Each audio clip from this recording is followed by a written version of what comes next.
되신 주 나의 모든 것. 주 안에 있는 보물을 나는 포기할 수 없네. 주 나의 모든 것. 예수 어린 양, 예수 어린 양, 존귀한 이름. 예수 어린 양, 존귀한 이름. 예수 어린 양, 예수 어린 양, 존귀한 이름. 예수 어린 양, 존귀한 이름. 우리 2절로 고백합니다. 십자가 죄 사하셨네. 주님의 이름 찬양해. 주 나의 모든 것. 쓰러진 나를 세우고 나의 빈 잔을 채우네.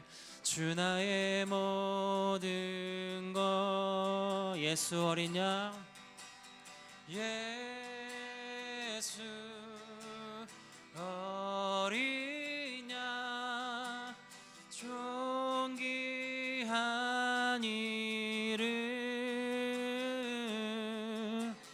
예수 어린 양, 존귀한 이름. 한 번 더. 예수 어린 양, 예수 어린 양, 존귀한 이름.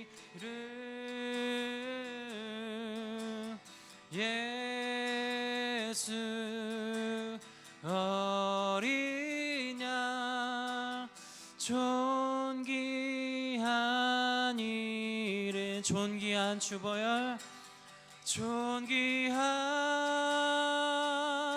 주보혈이 내 영을 새롭게 하시네. 존귀한 주보혈이 내 영을 새롭게. 우리 주님의 보혈을 찬양합니다. 존귀한 주보혈이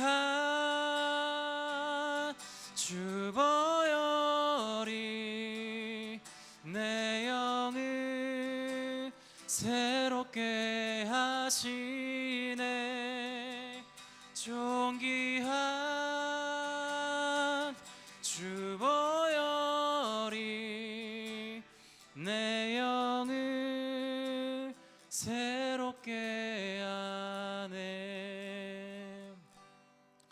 우리 시간 좀 함께 기도하며 나아갔으면 좋겠습니다. 우리를 소년부 교사로 불러주시고 더 없는 그 없는 하나님의 은혜 가운데 서게 하여 주시니 그 너무나도 큰 기쁨과 감사함 속에 있게 하여 주심에 진심으로 감사한다고, 우리의 수고가 우리를 위한 것이 아닌 오직 주님을 위한 것임을 고백하며 우리 이 시간 이 모임을 위하여서 함께 기도하며 나아가겠습니다. 우리 기도하며 나아가겠습니다. 하나님 아버지 감사합니다. 하나님 이 시간 주님의 마음을 우리가 얻게 하여 주시옵고 아버지 새 영을 우리에게 허락하여 주시옵소서. 하나님 아버지 이 시간 주님의 은혜로서 거하길 간절히 원하오니 더욱더 주님만을 향하게 하여 주시고 우리의 모든 수고와 헌신이 우리의 나의 것이 아닌 오직 주님의 것임을, 주님을 향한 그 모임인 것을 우리가 다시 한번 깨닫게 하여 주시옵소서. 하나님 아버지 감사합니다.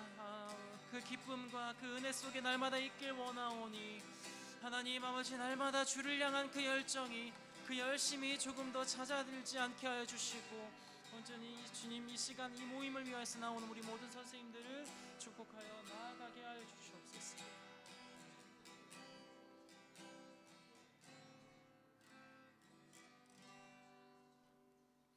하나님 아버지 감사합니다. 이 시간 2024년도 교사 모임을 처음으로 갖길 원하오니 이 자리에 함께 하여 주시고, 서로를 통하여서 더욱더 하나님을 묵상하고 하나님의 모습을 바라보며 나아갈 수 있는 우리가 되게 하여 주시옵소서. 감사합니다. 예수님의 이름으로 간절히 기도드렸습니다. 아멘.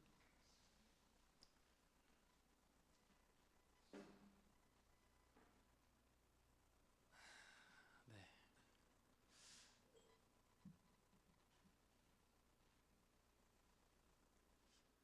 되게 저만 어색한데 어색하게 봐주시지 않아 주셔서 너무 감사합니다. 제가 너무 오랜만에 기타를 쳐가지고 손가락이 아프네요. 네, 저희가 원래는 이 교사 OT라는 명목으로 모이긴 했지만, 저는 그건 사실 선생님들이 워낙 잘 아시기 때문에, 저희 화면 이거 아니에요. 네, 우리 저희가 말씀을 먼저 보도록 하겠습니다. 오늘 말씀은 누가복음 10장의 말씀인데요. 핸드폰에 성경이 있으시면은 같이 좀 봐주시면 감사할 것 같습니다. 누가복음 10장 36절에서 42절까지의 말씀인데요. 제가 한 절, 여러분들이 한 절 이렇게 돌아가면서 읽고 마지막 한 절 42절만 같이 읽을게요. 누가복음 10장 36절에서 42절의 말씀입니다. 제가 읽을게요. 내 생각에는 이 세 사람 중에 누가 강도 만난 자의 이웃이 되겠느냐?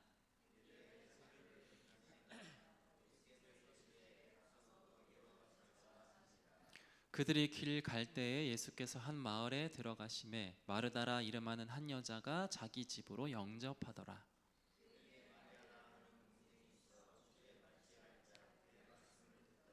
마르다는 준비하는 일이 많아 마음이 분주한지라 예수께 나아가 이르되 주여 내 동생이 나 혼자 일하게 두는 것을 생각하지 아니하시나이까 그를 명하사 나를 도와주라 하소서.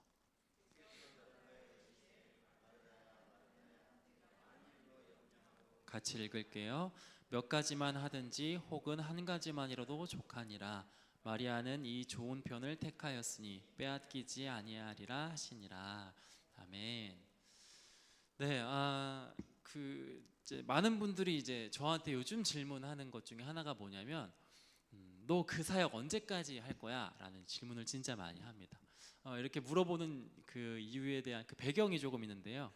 제가 여기 이룸교회에서도 열심히 사역을 하고 있긴 하지만, 제가 21살 때쯤부터 이제 어느 한 단체에서 사역을 계속 지금까지 하고 있어요. 그러니까 13, 14년 정도 된 것 같은데, 그 단체에서 제가 열심히 이제 아예 그냥 속해가지고 기도반으로서 어떤 한 지체로서만 있다가, 이제 지금은 가장 중요한 것들을 결정하는 간사의 입장에서 그 사역들을 하고 있습니다. 그 단체는 이런 단체예요. 그러니까 목회자 자녀들만 위한 사역 단체입니다. 뭐 선교 단체라고도 할 수 있는데, 목회자 자녀 단체다 보니까 제 사역의 대상이 누굴까요? 당연히 PK라고 하는 이 패스톨 키드라고 하는 이 목사님 자녀들이에요. 그래서 많은 분들이 궁금해해요. 아니 목사님 자녀들이면 알아서 믿음 좋을 텐데 왜 굳이 그들을 위해서 사역을 하냐 많이 물어보십니다. 이제 도움을 위해서 잠깐 이제 몇 가지 설명을 드리자면, 여러분들은 어떻게 생각하시는지 잘 모르겠어요. 근데 목회자 자녀들이 그러니까 그냥 저희끼리 있으니까 하는 말이지만 둘 중에 하나예요. 또라이거나 상또라이거나.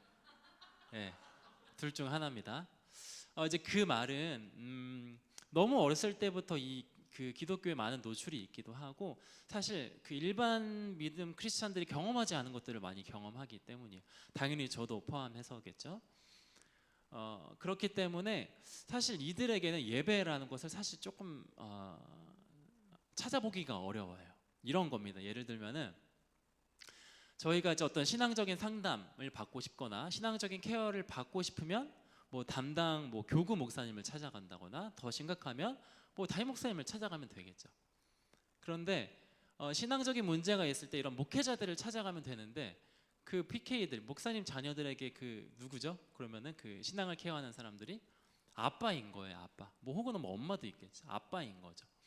그러니까 쉽게 말해서 아빠가 필요할 때, 아빠가 필요로 할 때는 목사님이 등장하고 목사님이 필요로 할 때는 아빠가 등장한다는 거예요. 그렇기 때문에 목사님으로서의 어떤 그 아버지를 바라보는, 그러니까 목사님으로서 목사님을 보는 것이 아니라 때로는 아빠로서. 그래서 앞에서 설교하는 그런 말들을 보면은 우리는 그것을 하나님의 말씀으로 받아들여야 되는데 그냥 아빠가 하는 잔소리밖에 들리지가 않아요. 어렸을 때부터 그렇게 자라왔기 때문에. 자, 이 문제는 어떤 문제냐면은 그렇게 하나님의 말씀으로서 하나님의 말씀을 들어야 되는데 그것이 그냥 아빠의 말로 들리기 때문에 예배가 없어지기 시작하는 거예요. 그래서 심각한 거예요. 그래서 많은 사람들이 그치 뭐 목사님 자녀니까 뭐 눈치도 많이 받고 이런 거는요. 사실 뭐 국회의원 아들이나 뭐 학교 선생님 아들도 똑같은 어떤 받는 그런데 이제 이 PK들은 가장 그것을 뛰어넘어서 문제가 뭐냐면 예배가 없다는 거예요. 예배가 없다는 말은 믿음을 갖기가 굉장히 힘들다라는 말이거든요. 그래서 이제 그들을 위해서 이제 사역을 한지 이제 제가 굉장히 오래된 것 같아요. 그래서 이제 많은 뭐 후배들, 뭐 동료, 뭐 사역자들이 저에게 많이 물어봅니다. 너 그거 벌써 얼마나 했냐?라고 이제 물어봐요. 그래서 뭐 한 10년 넘은 것 같다라고 말하면은 와 대단하다. 어떻게 그거 페이도 하나도 안 받고 평생은 아니지만 어쨌든 그렇게 긴 시간 동안 사역을 할 수 있냐라고 물어봐요. 요즘 들어 저에게 유독 그 질문을 진짜 많이 하다 보니까 제가 이제 생각을 하게 된 거예요. 그치 이 사역을 내가 언제까지 해야 되는 거지? 라는 생각이 이제 들더라고요. 근데 이 질문이 굉장히 선하지 않다라고 이제 제가 결론을 내리게 됐어요. 왜 그러냐면 더 이해를 쉽게 하기 위해서 이렇게 말씀드릴 수 있을 것 같아요. 제가 가장 많이 드는 예화인데 여기 이제 청년분들도 조금 계시지만 우리가 연애라는 걸 하잖아요. 그렇죠? 남자, 여자 연애를 합니다. 서로 사랑해서 이 연애를 해요. 그런데 뭐 여자들이 주로 비하하는 거 절대 아닙니다. 여자 자매들이 주로 이런 얘기를 조금 많이 하는 것 같아요.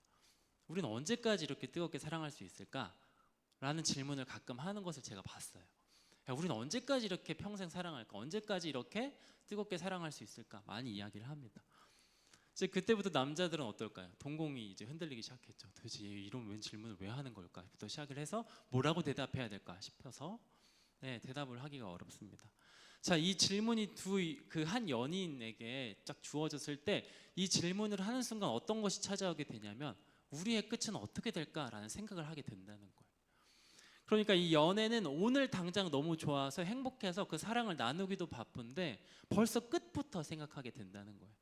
그래서 그 끝을 결정하고 생각을 하게 되면은 오늘 하루를 서로 사랑하는 것에 대한 어떤 그 마음이 조금씩 잦아들게 된다는 거죠. 이성적으로 생각을 했을 때 우리가 지금은 대학교를 다니고 있으니까 뭐 남자애가 군대를 가게 되면 우리 사랑이 끝나겠구나라는 것을 인지하게 되면은 더 이상 오늘 하루, 내일, 일주일 동안의 그 사랑이 조금씩 줄어든다는 거예요. 다시 한번 말씀드리자면 이겁니다. 우리가 끝을 정하는 순간 오늘 하루를 열심히 최선을 다한다는 게 매우 어렵다는 거예요. 어렵지 않게 설명드렸는데 이해되시죠? 오늘 제가 이 말씀을 통해서 나누고 싶은 것은 바로 이거인 겁니다. 따라해 주시면 감사할 것 같아요. 섬김의 예배. 이거 한 가지입니다. 예배를 정의할 때 보통 어떻게 정의를 하냐면 보통 두 가지로 정의를 합니다.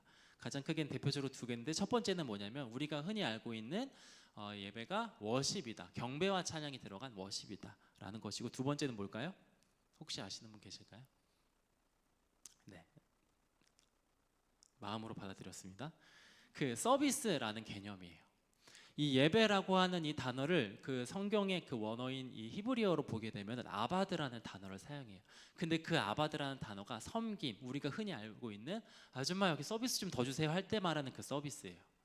그러니까 이 예배를 크게 두 가지로 나누자면 워십과 서비스라는 거죠.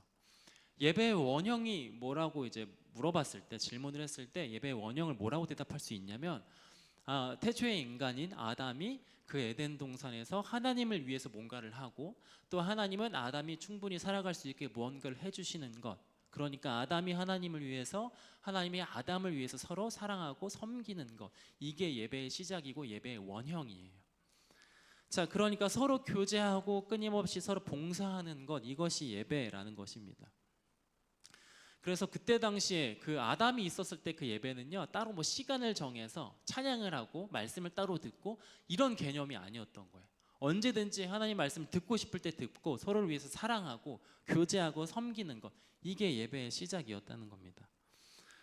그래서 어디까지 얘기를 했냐면 그 서울에 있는 굉장히 큰 교회 이제 목사님이 이런 이야기까지도 했었어요.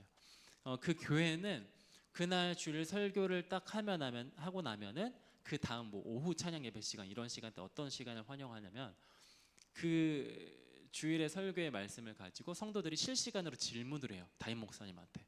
그러면 담임 목사님 앞에 마이크 잡고 앉아가지고 조금 더 인간적인 어떤 그런 교제의 모습을 가집니다.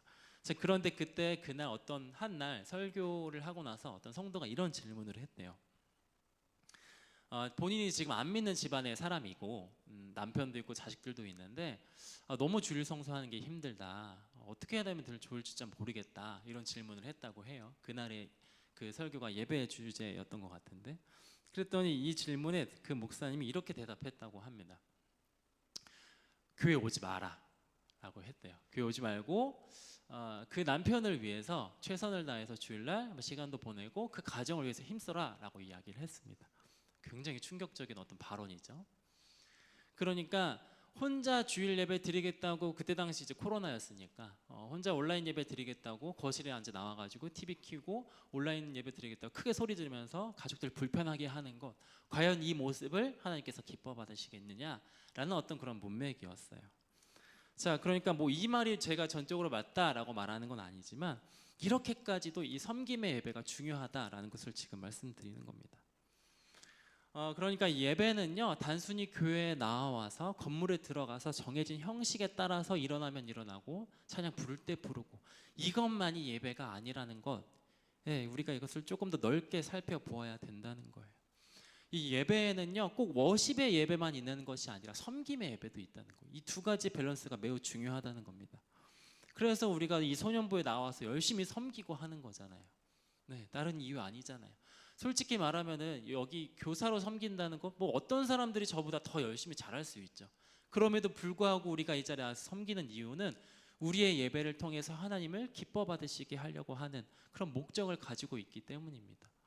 온전히 그 본 예배, 공 예배만이 진짜 중요한 예배라고 한다면 사실 우리가 이런 섬김하는 거 안 해도 되는 거예요. 그런데 이 예배는 절대 그 한 가지가 아니라는 거죠. 그래서 오늘 이 누가복음의 말씀, 이 대표적으로 일하는 자와 이 하나님의 말씀을 듣는 이 마르다와 마리아 이야기를 제가 오늘 함께 나누고 싶은 겁니다. 이 너무 잘하는 말씀인데 이 말씀의 결론은 이 마리아가 칭찬받았고 결국에는 이 마르다가 책망을 받았다는 이 이야기예요. 결론. 그런데 우리가 한 가지 놓치고 있는 것이 있는데 이제 그게 뭐냐면 마르다가 책망받은 이유가 뭐냐는 거예요. 마리아는 이 하나님의 말씀을 듣는 것에 마음을 쏟았고 이 마르다는 일하고 있어서 지금 책망을 받은 게 절대 아니라는 거죠.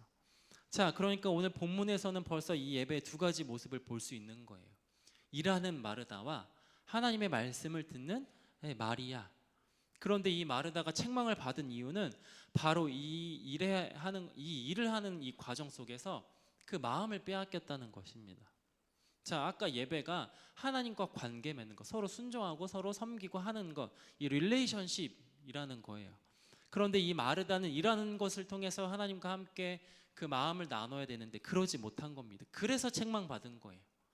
일하는 것 때문에 쟤는 예배 드리고 쟤는 예수님의 말씀을 들어야 되는데 이랬다, 이거 가지고 지금 책망을 받았다는 게 아니라는 겁니다.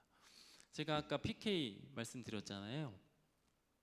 저는 어렸을 때부터 이 가정의 모습이 어떤 모습이었냐면 주로 주일에 아버지가 설교를 하시면은 저희 어머니는 그 성도들을 위해서 늘 밥을 하시는 그 모습밖에 없었어요.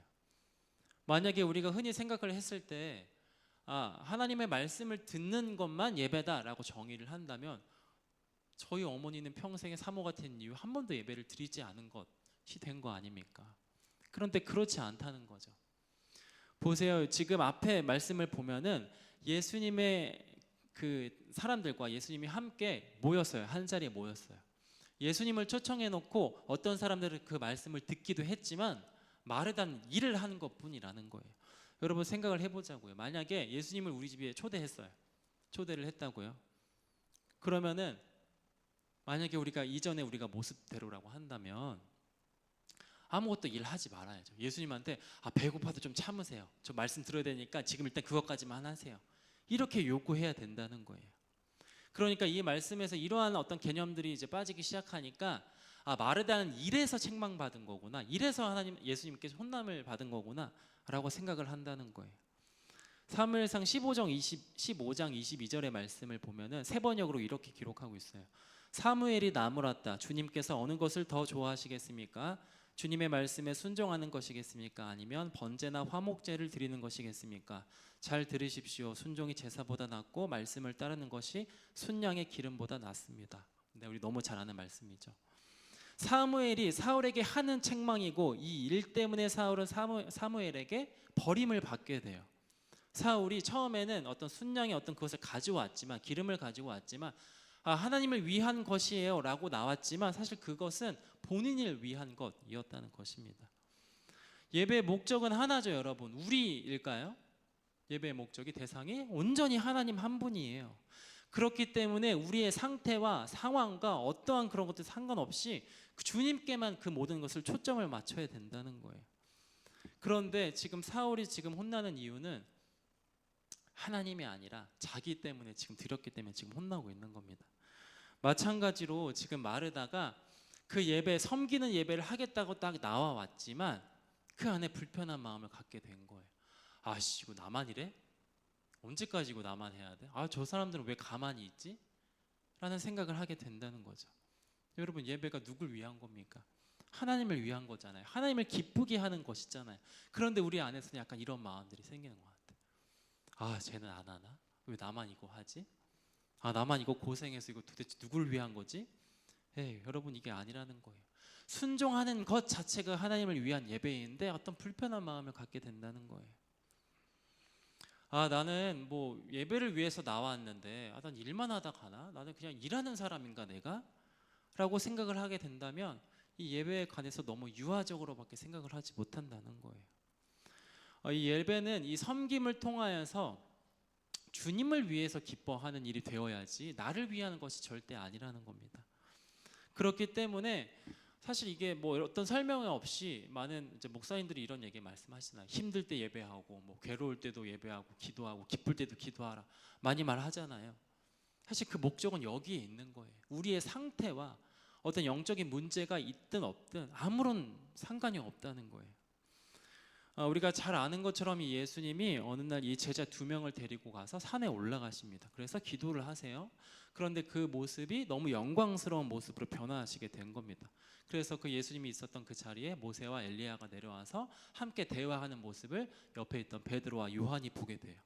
자, 그러니까 이 베드로와 요한, 이 두 사람이 영적인 체험을 하게 된 거예요. 그 모습을 보니까 어떤 그런 영적인 카타르시스 같은 걸 느껴가지고 뭐라고 말하면 이렇게 말해요.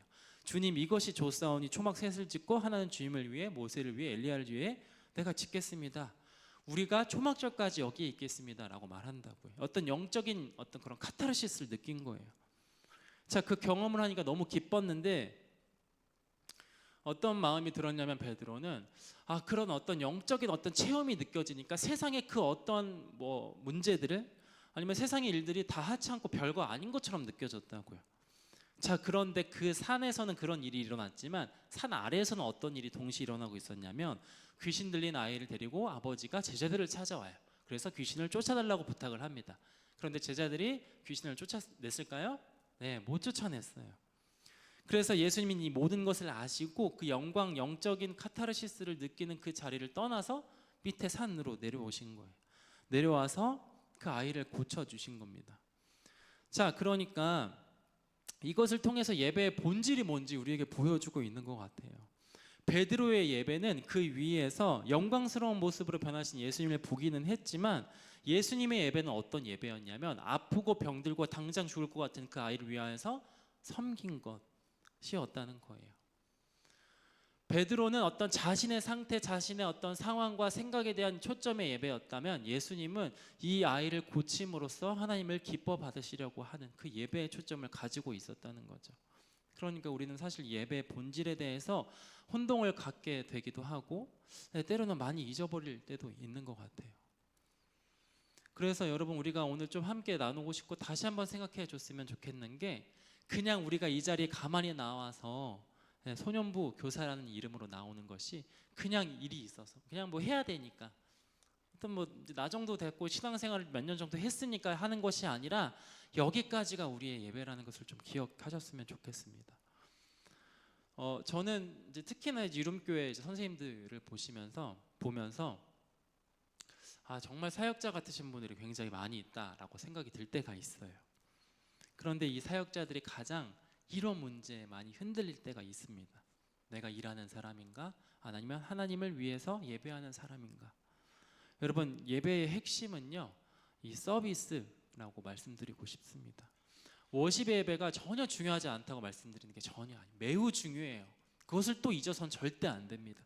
그러나 우리가 그런 영적인 밸런스를 가질 때 하나님께서 더 기뻐 받으신다는 거죠. 이 서비스의 예배를 온전히 주님께 드리기 위해서는요, 개인의 예배, 개인의 묵상이 굉장히 필요한 겁니다. 우리가 마지막으로 한 가지 고려해야 될 것은요, 오늘 본문은 이 마르다에 대한 이야기가 초점을 맞추고 있는데, 이 예수님이 마르다를 책망하셨어요. 왜 책망하셨냐면, 준비하는 일이 많아 마음이 분주한지라 라고 지금 말하고 있기 때문이거든요. 여기서 마음이 분주하다는 것은요, 그냥 단순히 바쁘다는 게 아니라 짜증이 났다는 거예요. 아까 말씀드렸던 것처럼, 아니 저 마리아한테 예수님 좀 빨리 말해줘가지고 좀 나를 같이 도우면 일도 빨리 끝날 수 있을 거 아니에요. 사실 이 마르다가 이런 마음을 갖는 건 어떻게 보면 꽤 합당한 문제인 것 같아요. 합당한 일인 것 같아요. 그런데 예수님께서 말씀하시죠. 그렇게 화내면서 일을 하고 있는 마르다에게 왜 그렇게 화내고 있냐라고 이렇게 말씀하시는 겁니다. 자, 그 마르다에게 이렇게 딱 부르죠. 마르다야 마르다야 딱 이렇게 부릅니다. 2번. 이 2번 이름을 부른 것에 대해서 학자들이 주로 이렇게 많이 해석을 해요. 예수님이 마르다를 이렇게 2번 부르신 것은 아주 절실한 마음으로 부르셨다는 거예요. 마르다야 마르다야, 너 나를 사랑해서 나를 위해서 그 자리에 섬긴 거 아니냐, 그렇게 잘 섬겨놓고 왜 그렇게 짜증을 내냐 라고 말한 거라고 많이 해석을 합니다. 우리가 많은 일로 염려하고 근심하나 몇 가지든지 한 가지만이라도 족하니까 그 한 가지를 위해서 해라 라고 지금 말씀하시는 거예요.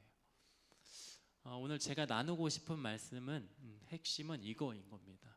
우리가 소년부를 위해서 섬기고 또 우리가 그 예배에 나아오지만 정작 하나님에게 우리의 초점을 맞추기보다 주변에 있는 사람들, 어떤 상황들, 환경들, 이것에는 쫓아가지 않았으면 좋겠어요. 저는 여기 계신 선생님들이 충분히 존경스럽고 굉장히 멋있다고 생각을 합니다.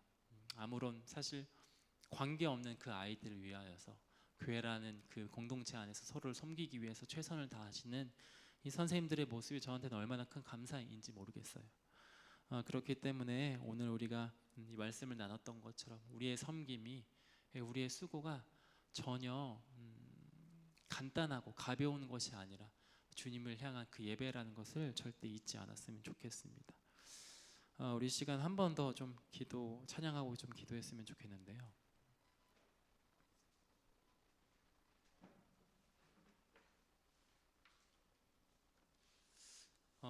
제가 주일마다 사실 뭐 다른 분들도 많이 그러시겠지만 정말 정신이 없어요. 아마 많이 그렇게 느끼실 것 같아요. 그러면은 정신 없는 것만큼 참 짜증도 나겠다라고 생각을 할 수도 있겠지만, 사실 저는 그거에 대한, 오히려 제가 어떤 이 표정으로 드러내지 않아서 그렇지 사실 저는 정말 기쁘거든요. 제가 주님을 위해서 또 누군가를 위해서 이렇게 섬기는 것이 저의 예배이기 때문에, 주님을 위한 것이기 때문에 전혀 저는 불편하거나 뭐 짜증이 나거나 그렇지 않습니다. 저도 늘 주님을 그렇게 예배하는 것 같이 우리 선생님들도 그런 마음이 있기를 간절히 좀 소망합니다. 우리 처음 불렀던 찬양을 함께 한 번 더 찬양했으면 좋겠는데요. 우리의 단 한 가지 소원이 주님만을 바라보는 것이 되기를 간절히 소망합니다.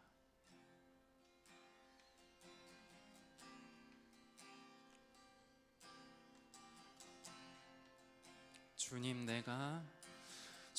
내가 주의 장막을 사모합니다. 오직 주의 임재를 갈망합니다. 주의 집에서의 하루가 다른 곳의 첫날보다 좋으니 주 사랑 안에 머물며 사랑 노래합니다. 나의 평생에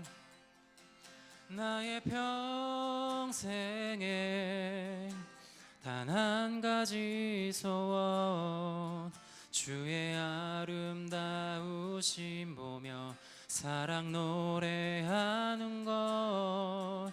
나의 왕 되신 주님의 얼굴 구하며 주 사랑 안에 머물러 사랑 노래합니다. 주님 내가 주의 장막을 사모합니다.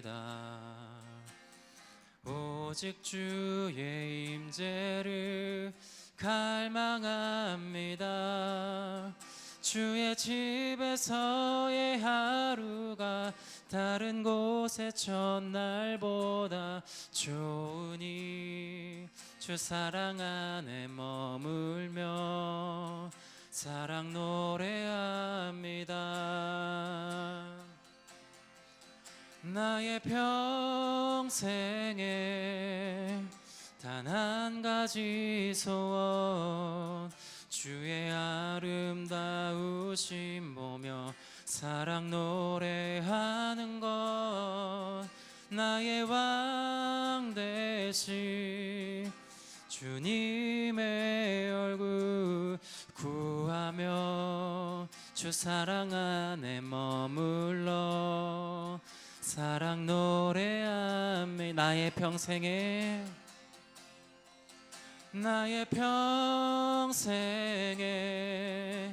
단 한 가지 소원, 주의 아름다우심 보며 사랑 노래하는 것.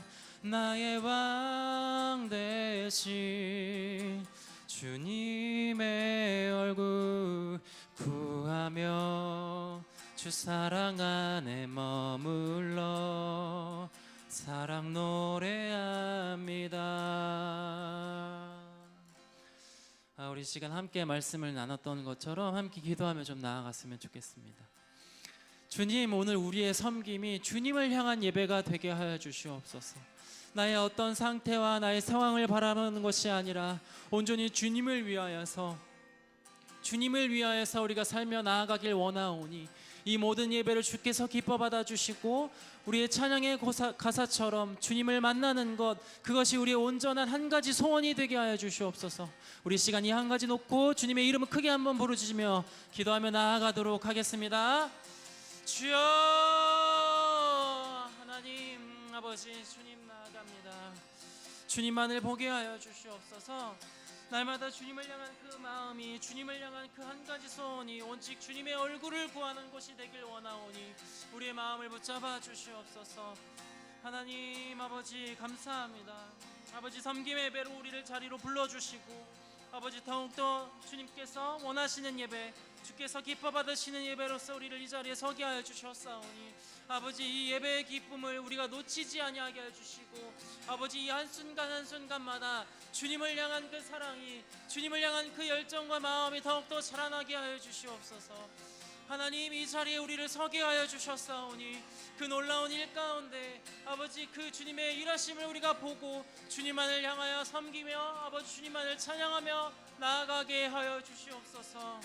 주님 아버지 감사합니다. 주님 아버지, 주님만이 우리의 가장 큰 유일한 목적이 되시오니 우리의 마음을 붙잡아 주시고 그 예배 가운데 더욱더 깊은 의미로서 주님을 찬양하게 하여 주시옵소서. 주님 아버지,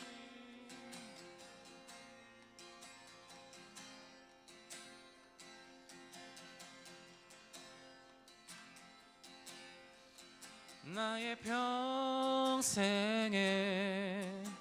단 한 가지 소원, 주의 아름다우심 보며 사랑 노래하는 것, 나의 왕 되신 주님의 얼굴 구하며 주 사랑 안에 머물러 사랑 노래합니다. 내 평생에 나의 평생에 단 한 가지 소원, 주의 아름다우심 보며 사랑 노래하는 것, 나의 왕 되신 주님의 얼굴 구하며 주 사랑 안에 머물러 사랑 노래합니다.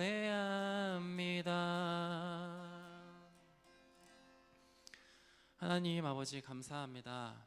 우리의 소원이 온전히 주님의 얼굴을 구하는 것이 되기를 간절히 원합니다. 많은 사람들이 주님의 일하심, 주의 손을 집중하고 주님이 어떻게 우리를 위하여 일할까라고 많이 집중하고 그렇게 살아가지만 우리는 그저 주님의 얼굴을 보는 것만으로도 너무나도 기쁘고 그것만으로도 너무나도 충분합니다. 우리가 있는 그 자리가 온전히 주님만을 위한 예배, 주님만을 위하여서 섬기는 예배가 되게 하여 주시고, 우리의 상황과 상태와 우리의 생각이 어떠하든지 온전히 주님만을 사랑하고 주님만을 위하여서 예배하는 신실한 예배자가 되게 하여 주시옵소서.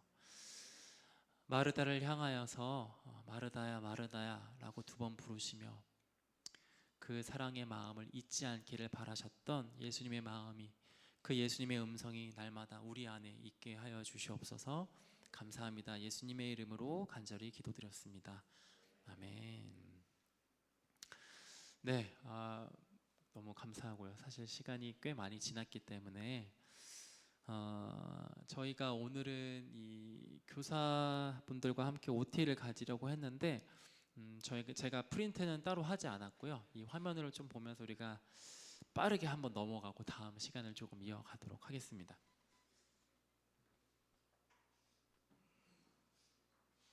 제가 한 번씩 꼭 읽어봐달라고 부탁을 드렸는데 다 보셨죠? 네, 감사합니다.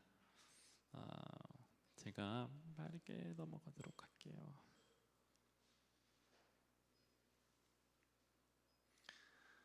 네, 매뉴얼이지만 그래도 저희가 이 가이드 안에서 한다는 게 매우 중요한 것 같아요. 네, 이 첫 부분 제가 좀 읽어볼게요. 그 혹시 글씨 크기가 조금 크게 안 될까요? 네, 선생님들을 배려하는 마음으로 제가 크게 준비를 못해가지고 네, 제가 빠르게 한번 읽어볼게요. 이거 제가 진심으로 담긴 말이었기 때문에 사랑하는 이름교회 소년부 선생님들에게 하나님의 무한한 축복이 있기를 바랍니다. 인생에서 가장 중요한 것은 바로 누구를 만나는가입니다. 그런 의미에서 우리는 인생의 주인이 되신 예수님을 만난 영광의 사람들입니다. 그리고 소년부 선생님들은 아이들이 예수님을 만날 수 있도록 해주는 사람입니다. 소년부 아이들이 선생님을 통해 예수님을 깨달을 수 있기를 바랍니다. 주일학교의 모든 시간들이 예수님을 만나거나 예수님을 아는 선생님들과의 깊은 만남이 되기를 기도하겠습니다. 네, 그 밑에 교사 서약서가 있습니다. 저희 참 정말 유치하고 오그라들지만 같이 읽어볼게요. 하나부터 같이 읽어보겠습니다. 시작. 하나, 나는 나에게 맡겨진 학생들의 이름을 가슴에 새기고 학생들을 위해 기도하는 자로 섬길 것을 다짐합니다. 둘, 나는 나에게 맡겨진 학생들을 위해 지속적인 관심과 연락을 통해 아이들을 잊지 않을 것을 다짐합니다. 셋, 나는 나에게 맡겨진 학생들이 예수 그리스도의 진리 안에서 살아가도록 기도로 예배를 준비하고 말씀으로 살아내는 교사가 될 것을 다짐합니다. 넷, 나는 예배 전 교사 기도 모임에 참여하여 기도로서 준비하고 학생들을 반갑게 맞이하여 예배를 준비하는 예배의 본이 되는 교사가 될 것을 다짐합니다. 다섯, 이유 없이 지각 밑에 좀 내려주세요. 이유 없이 지각하거나 빠지지 않고 예배를 사모하는 마음으로 아이들을 섬길 것을 다짐합니다. 6. 나는 나와 함께 소년부를 섬기는 선생님들과 함께 동역하며 교회 안에서 하나님의 공동체를 이루어 살아가도록 다짐하겠습니다. 네, 보시면 알겠지만 굉장히 기본적이면서도 우리 안에서 조금은 지켜지기 어려운 것들이 몇 가지 있습니다. 그렇기 때문에 제가 꼭 이것을 기억해 주셨으면 하는 마음에 한 거니까 제가 사실 여러 번 말씀드리는 게 사실 여기 안에 다 들어가 있어요. 그래서 아이들 위해서 신방해 주시고 이렇게 전화도 많이 해주시고 또 이제 교사 모임 안에서 늦지 않게 와주시길 바라는 것들이 늘 여기 있으니까 선생님들 이것이 우리의 사명이라고 저는 생각을 합니다. 그렇기 때문에 절대 잊지 말고 함께 해주시면 좋을 것 같습니다.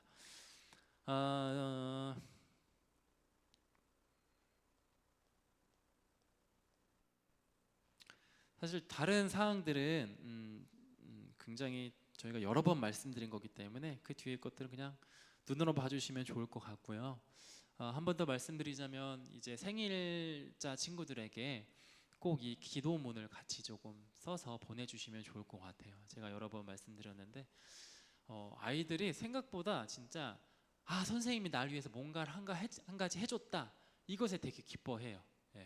5, 6학년이지만 이것에 되게 큰 의미를 가지고 있기 때문에 굉장히 중요한 것 같습니다. 제가 아이들을 만나면서 제가 진짜 왜 그런지 모르겠는데 어느 순간부터 아이들의 이름을 잘 못 외워요. 이게 뭐 기억력이나 이런 게 떨어져서가 아니라 이름을 진짜 많이 까먹을 때가 많이 있어요. 지금 저는 이제 제가 아까도 말했죠. 그 사역하는 단체에서도 진짜 최근에도 되게 무안했던 적이 있었는데 오랜만에 온 친구였어요. 근데 이제 그 친구가 저한테 안녕하세요, 잘 지내셨어요? 그래서 제가 모른 척할 수 없으니까 얼굴만 기억나고 잘 지냈어? 이랬는데 또 제 이름 기억나세요? 미안하다고 했습니다. 그래서 제가 사실 좀 많은 사람들을 만나다 보니까 제가 그 이외에도 막 이제 학교에서도 일을 하고 있고 하는 것이 있어서 막 전교생 애들 이름을 다 외워야 되니까 좀 그런 어려움이 있으니까 그러다가 이제 한 번씩 소년부 친구들 이름이 안 잊어버리고 제가 한 번씩 이름을 불러주면은 되게 좋아하더라고요. 그래서 근데 저뿐만이 아니라 이제 담임 선생님들이 아이들 생일 챙겨주고 이렇게 관심 가져주고 하는 것이 더 큰 의미가 있다고 저는 생각을 합니다.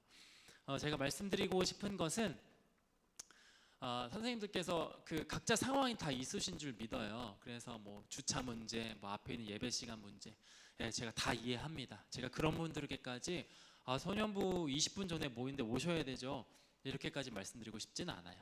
그렇지만 반드시 그것이 있다라는 것을 조금 인지해 주시고 최선을 다해서 예배 준비, 저희가 오늘 함께 나눴던 이 섬김의 예배가 뭔지 조금씩 알아가는 우리 선생님들이 되었으면 좋겠고요. 이 오셔서는 아이들이 되게 이거는 선생님을 위한 것도 있고 아이들을 위한 것도 있어요. 오시면 반 아이들 오잖아요. 그럼 가서 조금 이야기를 많이 해주셨으면 좋겠어요. 정말 별거 아닌 거라도 그냥 옆에 앉아가지고 뭐 잘 지냈어? 그냥 여기부터 시작해가지고 뭐 교회 학교에서 어땠어? 오늘 이거 할 건데 어떻게 생각해? 이따가 어떻게 할까? 그냥 이렇게 물어봐 주시는 것만으로도 아이들이 충분히 꾸준히 교회에 나와서 예배드릴 수 있는 것에 대한 원동력이 더 된다고 생각을 하거든요. 그래서 뭐 이게 안 된다고 한다면, 이것이 계속 지켜지지 않는다면 우리 선생님들도 핸드폰 걷어야 되는 거 아닌가? 약간 죄송합니다. 어쨌든 그냥 그렇게까지만 할 거니까 이게 핸드폰이 되게 요물인 것 같아요. 제가 봤을 때는 요즘에 이제 성경 어플을 많이 사용하시잖아요. 그래서 뭐 제가 뭐 성경책 뭐 들고 다녀라 말아 뭐 이렇게까지 사실 제가 모르겠지만 한 가지는 확실한 거 뭐냐면 핸드폰으로 성경을 보게 되면 문제가 뭐냐, 카톡이 계속 뜬다는 거예요. 그럼 마음을 빼앗기기 너무 쉽다는 거예요. 핸드폰을 하다가 보면은 갑자기 막 그 쇼핑 같은 거 올라오고 뭐 이런 광고 같은 게 올라오면 궁금하기도 하고 이건 꼭 답장해줘야 돼 하는 마음 때문에 답장을 하다 보면 또 다른 카톡을 보게 되고, 이래서 저는 약간 조금 안 보길 원하지만 뭐 그런 것에 대한 뭐 괜찮다, 난 자유하다 하시면 저는 아무런 상관이 없다고 생각을 합니다. 마찬가지로 저희가 딱 예배에 왔으면은 뭐 중요한 카톡 사실 그렇게 내가 봤을 때 그렇게 중요하지도 않은 것 같아요. 저만 봐도 그렇거든요. 이거 답장하느라고 아이들과 대화할 시간, 뭐 선생님들과 인사 한번 할 시간, 기도 조금 더 할 시간, 이런 것들이 많이 없어지거든요. 그렇기 때문에 최대한 조금 핸드폰 안 보는 것을 네, 부탁드리도록 하겠습니다. 그리고 뭐 지각 뭐 이런 거는 뭐 사실 저희가 어른이기 때문에 뭐 저는 이런 거에 대해서 뭐 하라 마라 좀 그렇지만, 우리 서로 다 어른으로서 네, 서로를 존중하면서 네, 끝까지 기다리겠습니다. 네네. 네, 이 부분에 대해서만 좀 이야기하면 좋을 것 같고요. 사실 조금 뭐 또 이야기하고 싶은 것들이 있었지만 저희가 말씀드렸던 것처럼 오늘 좀 먼지가 진짜 많더라고요. 그래서 선생님들이 안 되시면 나 혼자라도 할까 할 정도로 먼지가 많더라고요. 그래서 조금 먼지 같은 거 좀 청소하고 또 오늘은 좀 더 편하게 이렇게 계시다가 가시면 좋을 것 같습니다. 그리고 특별히 이번 연도부터는 저희가 또 새로운 부장님과 함께 이렇게 좀 사역을 하게 되었는데, 아시겠지만 굉장히 어렵게 모신 분이에요. 그래서 저희가 또 잘 해드려야 되고, 또 부장님께서도 저희를 위해서 또 열심히, 이미 많은 것들에 대한 그 소년부의 많은 것들에 대한 관심이 되게 많으세요.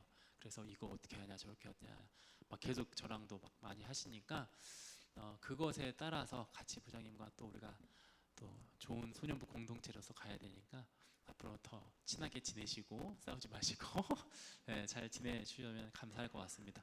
그래서 이미 한 달이라는 시간을 함께 했지만 공식적으로는 이렇게 부장님께 또 이렇게 마이크를 건네드린 적이 없었더라고요. 그래서 나오셔서 또 선생님들과 어떤 마음으로 사역을 하실지 또 이렇게 얼굴을 보시면 좋을 것 같아서 저희 박수로 또 부장님 환영해 주시면 좋을 것 같습니다. 앞으로 잠깐 나오셔서 잠깐 인사 한번 더 해주세요.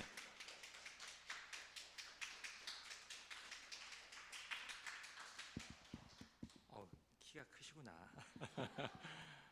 저렇게 올라가야 되나요? 안녕하세요. 저는 김동규라고 합니다. 아마 5학년 어린이가 저하고 똑같은 마음일 것 같아요. 소년부에 이제 처음 와서 저도 이제 한 달 지났는데, 먼저 그렇지 않아도 이제 목사님께서 저한테 이제 소년부 연락이 딱 오셨어요. 제가 이름교회를 다닌 지는 굉장히 오래됐는데, 그러니까 우리가 섬김을 한다는 거를 제가 고등부에서 한 1년 정도 섬김을 했었고, 그 전에 이제 뭐 다른 부서나 이런 데서 솔직히 활동을 못했어요. 왜냐면 뭐 제가 직장인 이유도 있고, 또 하는 업무가 또 주일에 하는 일도 가끔 있어요. 그래서 주일에 예배도 잘 못 나올 때도 가끔 있었어요. 또 워낙 또 막 스케줄이 막 좀 일정하지 않다 보니까, 그래서 과연 내가 이 섬김을 할 수 있겠느냐라고 해서 한동안 고등부 사역 마치고 섬김을 좀 안 하고 있었거든요. 저희가 그냥 교회만 예배만 열심히 드리자. 근데 갑자기 이제 목사님께서 저한테 딱 문자가 오신 거예요. 그래서 소년부의 김효세 목사님인데 소년부에서 좀 하고 싶으세요? 그래서 또 부장이라고 막 그렇게 말씀을 하시더라고요. 그래서 부장이 뭔가요? 그래갖고 솔직히 제가 이 부장이라는 이 위치에서 제가 어떠한 일을 해야 되는지 솔직히 잘 몰라요. 근데 오늘 목사님이 말씀해 주신 것처럼 이 섬김이라는 거에 대해서 제가 되게 많이 생각을 했었거든요. 그러니까 우리가 흔히 이제 교회에 나와서 뭐 봉사한다라는 사람도 있고, 뭐 사역한다라는 사람도 있고, 또 목사님 말씀처럼 섬긴다라는 그런 생각을 하는 사람들이 저마다 다 달라요. 그리고 또 제가 주변에서 저도 물론 고등부에 있어 봤고, 근데 우리가 아시겠지만 뭐 사회생활도 마찬가지고 교회도 마찬가지고 결국은 사람과 사람이 만나서 이제 하는 거잖아요. 오늘 목사님께서 마르다와 마리아 얘기를 해주셨어요. 근데 마르다하고 마리아는 자매였어요. 근데 만일에 둘이 자매가 아니었다고 생각해 보세요. 자매가 아니었을 때 마르다가 막 열심히 일하는데 마리아 쟤는 일을 안 해. 근데 예수님이 보니까 마리아를 더 예뻐하는 것 같아. 그럼 마르다는 어떻겠어요? 이제 막 예수님한테 막 무슨 얘기도 하고 옆에 있는 사람들한테 제 마리아 뭐 어쩌고저쩌고 하면서 정죄하기 시작합니다. 근데 그걸 제가 섬기면서 그 예배 이렇게 뭐 이렇게 고등부뿐만 아니라 주변에 많은 이제 섬김하시는 분들하고 이렇게 대화를 나눠보면 결국은 거기서 사단이 와요. 서로 정죄를 하기 시작하고 나의 의를 막 세우려고 하고, 그런 과정에서 또 저 사람을 막 폄하하고 나는 더 열심히 하고 내 신앙이 더 좋아 막 이런 우리가 본의 아니게 우리가 되게 연약한 인간이다 보니까 내가 더 우쭐해, 내가 더 잘났어, 뭐 이런 본의 아닌 것들이 있어서 이 사역을 하면서 섬김을 하면서 어려워지더라고요. 갈등이 생기고 나는 소년부에 와서 섬기러 왔는데 불편해지는 거예요. 옆에 있는 분이 불편하고 또 나로 인해서 또 옆에 있는 분이 불편해지고 그래서 제가 한동안은 이런 그 섬김을 잘 안 하려고 했어요, 솔직히. 왜냐면 그런 것들 너무 많이 봐와서 괜히 내가 또 그런 데 가가지고 쓸데없이 주체넘게 뭐 말을 잘못했다거나 행동을 잘못하거나 그럼으로 인해서 오히려 안 좋은 효과를 드러내면 안 되니까 저는 그냥 자중하고 예배나 열심히 하고 기도나 열심히 하자 했는데 또 이렇게 불러주시고 또 저를 이렇게 불러주신 것도 다 하나님의 뜻이겠다 생각하고 그럼 제가 이 자리에서 과연 소년부에 와서 여기 계신 많은 선생님들 저보다 더 오래 소년부에 계셨고 또 어린아이들도 더 잘 알고 하시는 분들한테 과연 제가 어떠한 역할을 해야 되나 요즘 굉장히 많이 고민하고 있거든요. 근데 저는 전공이 건축입니다. 제가 지금 건설회사를 다니고 있고 뭐 사명까지 얘기하면 다 아실 이 수지 LG 빌리지의 가장 많은 아파트 회사에 제가 다니고 있습니다. 그래서 시공 회사에서 현장 생활 지금 한 23년째 하고 있고요. 그러다 보니까는 이제 건설이라는 뭐 회사 성격상 제가 이 예배를 이렇게 보면 일단 이 주변을 보게 돼요. 뭐 그래서 뭐 여러 가지가 지금 눈에 띄고 있어요. 그래서 그런 것들을 일단 하나씩 좀 만져가려고 하고요. 그다음에 어린 아이들 저는 이제 솔직히 딸이 둘이 있습니다. 큰 애는 이제 대학생이고 둘째는 이제 고등학생인데 뭐 여러분들도 다 자녀가 있으시겠지만 중학생부터는 컨트롤이 안 되는 것 같아요. 솔직히 이 아이들한테 뭔가를 어떻게 할 수가 없는 것 같아요. 우리의 능력으로는. 근데 초등학생 때는 가능한 것 같아요. 언제까지? 6학년까지. 저도 그랬고 지금 저희 딸들도 그렇고 그래서 저는 하나님께서 나를 소년부로 부르신 것도 그러니까 우리 아이들 5학년, 6학년 아이들이 중학교로 가기 전에 그래도 온전하게 하나님의 택함을 받은 자녀로서 어떠한 예배하는 문화나 그러니까 지금 제가 좀 느끼는 것 중에 하나는 아이들이 이제 예배실에 와서 그래서 처음에 제가 십자가 없는 거 보고 깜짝 놀랐거든요. 우리 예배실에 십자가가 없어요. 그래서 제가 목사님한테 말씀을 드려서 진짜 십자가를 구해오긴 했는데 아직 못 달았어요. 제가 달 건데. 그러니까 저는 어렸을 때 교회에 오면 제일 먼저 십자가를 봤거든요. 그리고 예배에 딱 들어오면 제일 먼저 기도를 했어요. 기도를 하라고 배웠고 그 예배실에 들어와서 제일 먼저 오면 그 자리에 앉아서 기도를 해야 된다고 배웠는데 지금 우리 아이들은 그러지 않아요. 그래서 그런 것들을 하나씩 좀 가르쳐 줘야 되겠다라는 그래서 저는 이제 제가 뭐 광고하는 시간이 있더라고요. 그래서 광고보다는 한 5분에서 10분 정도 이제 아이들한테 하나씩 이제 우리가 예배하는 그러니까 하나님의 자녀는 예배하는 자리에서 어떻게 해야 되는지 하나씩 좀 아이들을 좀 가르쳐 보려고 해요. 그러니까 이건 목사님은 이제 말씀을 가르치시는 거고 저는 이제 교회라는 제가 경험했던 거 그다음에 제가 배워왔던 걸 토대로 아이들이 예배 자리에서 가져야 할 마음가짐 그다음에 주변에 있는 우리 친구들을 어떻게 대해야 되는지 왜 사랑을 해야 되는지 그런 것들을 조금씩 제가 나눌 수 있는 제 경험을 바탕으로 그래서 그러한 멘트를 좀 애들한테 해주면서 아이들을 잘 그러니까 이 5학년, 6학년이 지나고 나면 정말 질풍노도의 길로 나가게 되거든요. 정말 중학교 때 저희 둘째는 학폭에 시달렸어요. 학폭. 그러니까 학폭의 피해자가 됐어요. 저희 둘째가 중학교 2학년 때. 근데 그때 우리 아이가 자살까지 생각했어요. 이 학폭이라는 게 저는 솔직히 몰랐거든요. 근데 아까 뭐 목사님 말씀처럼 핸드폰이 이게 요물이에요. 이게 이 스마트폰이라는 게 SNS를 통해서 아이들이 다 그룹방에 들어와 있잖아요. 그 안에서 서로를 막 정죄하고 또 까내리고 무시하고 왕따하고 그런 게 엄청 강해요. 근데 그게 교회 다니는 아이들 안에서도 그래요. 예배하는 아이들 안에서도 같은 반 안에서도 이게 또 막 나뉘고 누군가 왕따가 되고 소외되고 막 이런 것들이 너무 많아서 저희 딸도 그것 때문에 엄청 피해를 보고 정말 오죽하면 학교폭력심의위원회인가? 제가 거기 출석해가지고 딸하고 같이 나가서 제가 막 얘기하고 그 학폭심의위원단한테 제가 막 설명하고 막 이런 것까지 했었어요. 그래갖고 어떻게 그래도 또 하나님께서 잘 도와주셔서 잘 마무리가 돼서 중학교 생활을 잘 마쳤거든요. 그렇게 중학교라는 데가 엄청나더라고요. 그러니까 지금 초등학교랑은 완전히 다릅니다. 그러니까 우리 아이들이 여기서 바르게 안 나가면 중학교 가서 제가 볼 때 교회 안 나갈 애들 엄청 많아져요. 왜? 그런 애들을 만나기 때문에. 그래서 여기에서 우리가 5학년, 6학년 아이들을 잘 잡아줘야 된다라는 생각을 저도 좀 해요. 그래서 그런 거에 좀 보탬이 될 수 있는 제가 좀 나름대로의 역할을 할 수 있었으면 하는 게 이제 소망이고요.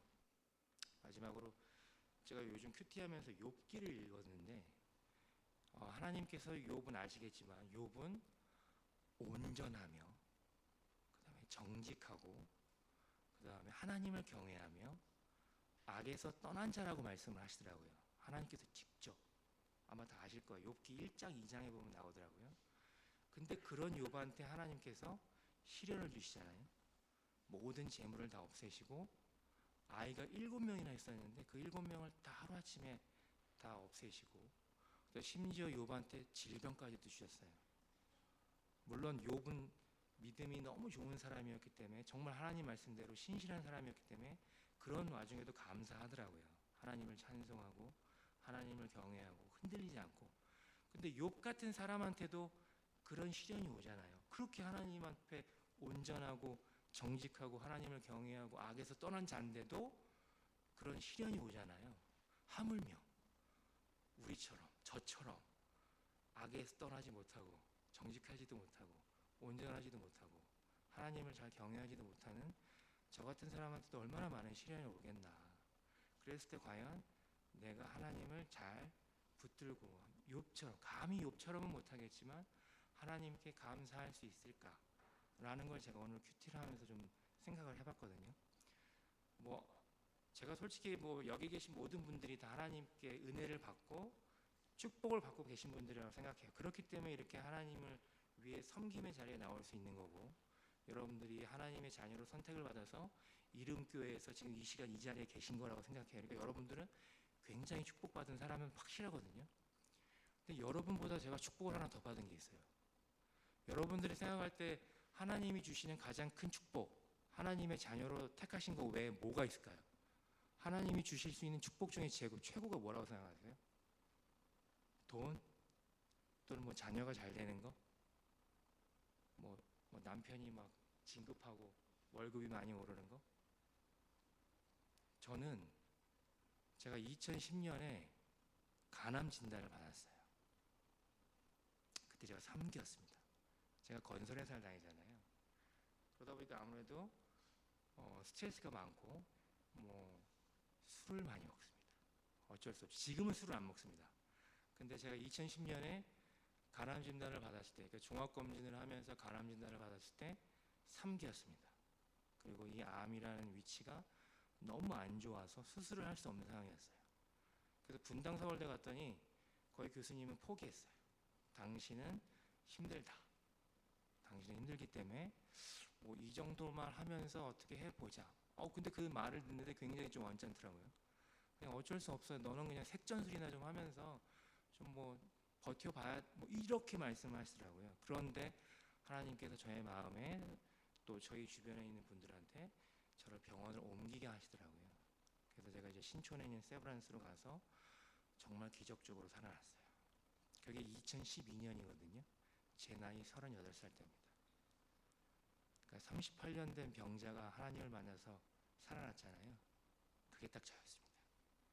그래서 저는 여러분들도 많은 축복을 받았겠지만 더 많은 축복을 받은 사람 중에 하나여서 그 은혜를 잘 나누며 살기를 소망합니다. 앞으로 잘 부탁드리겠습니다.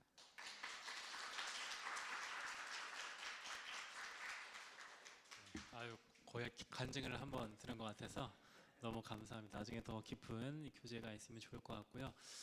저희가 시간이 정말 없기 때문에 그러면 저희 간식을 어떻게 하죠? 저희가 청소를 어디를 가장 좀 급하게 하면 좋을까요? 저 위에, 위에. 그러면 저기 위에를 하고 저희가 간단하게 간식을 먹도록 하겠습니다. 그러면